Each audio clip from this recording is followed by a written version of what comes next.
नमस्कार,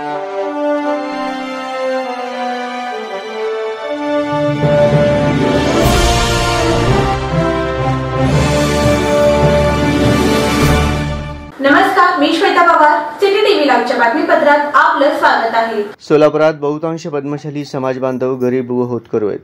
अशा कुटुंबातील अनेक विद्यार्थी हे गुणवंत आहेत, पण आर्थिक परिस्थिती गरीब असल्यामुळे असे विद्यार्थी शिक्षण घेऊ शकत नाही।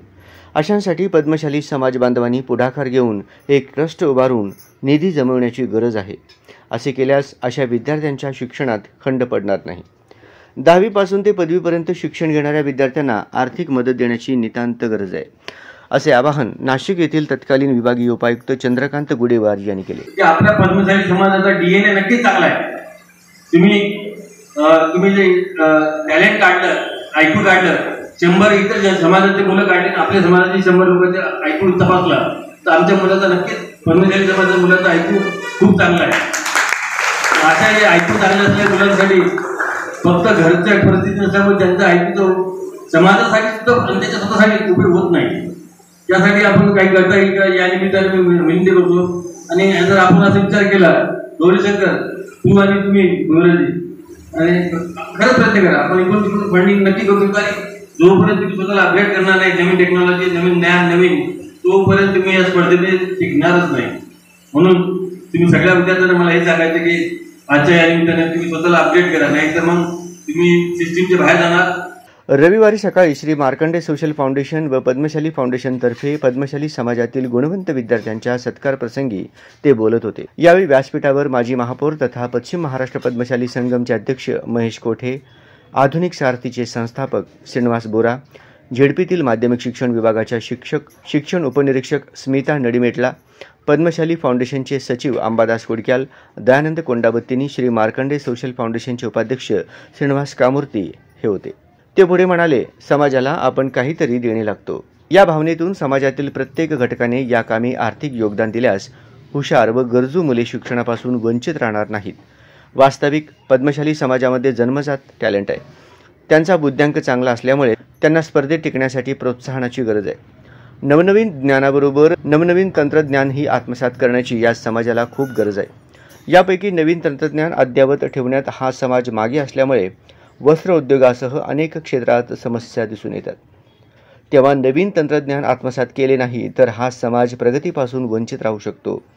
हे ओळखून समाजाने काळानुरूप पुढे जाण्याची गरज आहे। या प्रसंगी बोलताना माजी महापौर महेश कोठे म्हणाले की पद्मशाली विद्यार्थ्यांनी मी काहीतरी करू शकतो अशी कोणघाट बांधून वाटचाल करण्याची गरज आहे। अभ्यासातील महत्त्वाच्या विषयांबाबत न्यूनगंड न बाळगता सकारात्मक दृष्टिकोन ठेवल्यास विद्यार्थी शिक्षणात यशस्वी होऊ शकतात। जीवनात मोठ्या पदावर जाण्यासाठी प्रसंगी विद्यार्थ्यांना संघर्ष करण्याची गरज आहे। महामानव डॉक्टर बाबासाहेब आंबेडकर यांचा आदर्श आपण डोळ्यासमोर ठेवून वाटचाल करावी। शिक्षण हे वाघिणीचे दूध आहे, हे हेरून डॉक्टर बाबासाहेब आंबेडकरांनी मोठ्या जिद्दीने प्रतिकूल परिस्थितीवर मात करून शिक्षण घेतले। याच शिक्षणाच्या जोरावर त्यांनी देशाची घटना लिहिली। यामुळे डॉक्टर बाबासाहेब आंबेडकर यांच्यापासून प्रत्येकानेच प्रेरणा घेण्याची गरज आहे। अभ्यासाबरोबरच नवनवीन गोष्टी शिकण्यासाठी वेळ दिल्यास प्रत्येक विद्यार्थी जीवनात यशस्वी होऊ शकतो। आर्थिकदृष्ट्या गरीब असलेल्या विद्यार्थ्यांना समाज बांधवांकडून प्रोत्साहन देण्याची नितांत गरज आहे। मला सगळ्यांना आशीर्वाद देण्यासाठी की त्यांनी जीवनामध्ये कसं काय मिळवलंय सगळं। आता आपल्याला माहिती आहे त्यांच्या काळामध्ये सोलापूरमध्ये लोक घाबरत होते। पुढे साहेब नुसतं आले म्हणलं तरी लोक घाबरायचे, कारण ते काय कुणाला दादागिरी करत नव्हते, पण जे काय कायद्याच्या कर्तव्य आहे ते लोकांना कायदा सांगण्याचा प्रयत्न आणि ते शिस्तीने राहण्याचा प्रयत्न त्यांनी केला। आणि मला वाटतं जीवनामध्ये ही शिस्त असलीच पाहिजे। आपल्या जीवनात जर शिस्त नसेल तर तो माणूस कधी यशस्वी होणार नाही। म्हणून प्रत्येक गोष्टीला आपण वेळ दिला पाहिजे, अभ्यासाला वेळ दिला पाहिजे, आपण खेळाला वेळ दिला पाहिजे, नवीन नवीन गोष्टी शिकण्याला वेळ दिला पाहिजे। आणि हे देत असताना आपल्याला पुढच्या साहेबांनी सांगितल्याप्रमाणे आई वडिलांना सुद्धा आणि भाऊ भावांना सुद्धा वेळ दिला पाहिजे।